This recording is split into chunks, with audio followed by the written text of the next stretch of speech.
Gawa naman tayo sa massage sa ulo. Relaxing. Relaxing.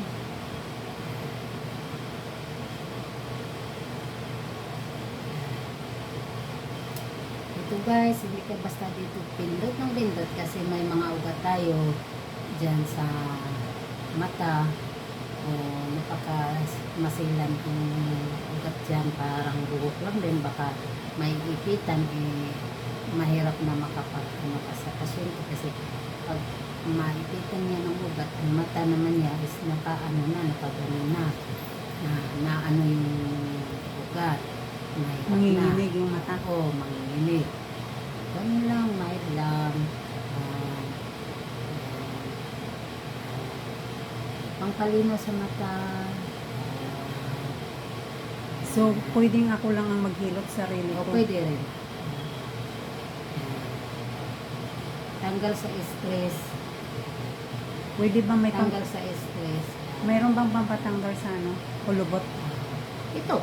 Ito na rin. Pampatanggal sa kulubot, pampabago ng plastic ng ating mukhang original na laging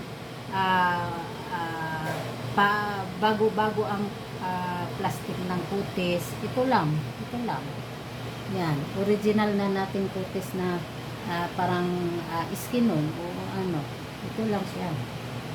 Hanggang tumatanda ka, gumaganda-ganda pa rin ang kutis mo. Hindi mo alam na, tingnan sa mga tao, bakit ang ganda-ganda mo pa? Kasi original na kutis mo lang yan na kinukuha sa hilot, sa therapist, pagbukas lagi sa ano mo, sa skin.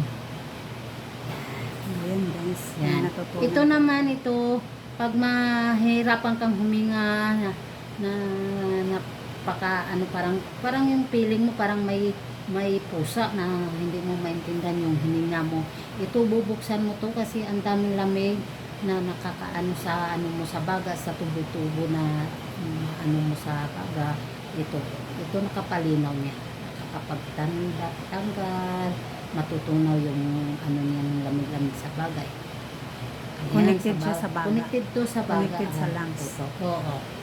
Yan. Ayan guys, yung mga medyo may bara-barato daw sa ilong. Pagka hirapan naman kayong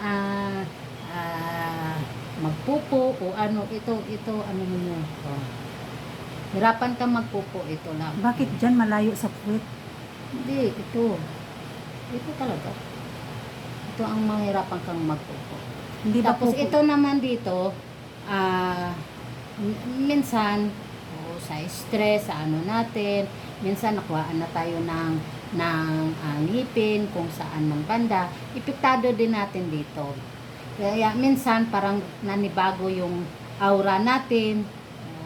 Ito naman is hindi natin namalaya na ito ano ang ating mukha na dislocate konti dahil ito talaga nagbabalance kung saan ang ngipin na natanggal o ano man. Kung may stress din tayo, siya ay medyo matabingi. Normal lang yun, pero kailangan makukuha din yun sa ano para maging okay, maging parang ano yung mukha ng mga pasyente.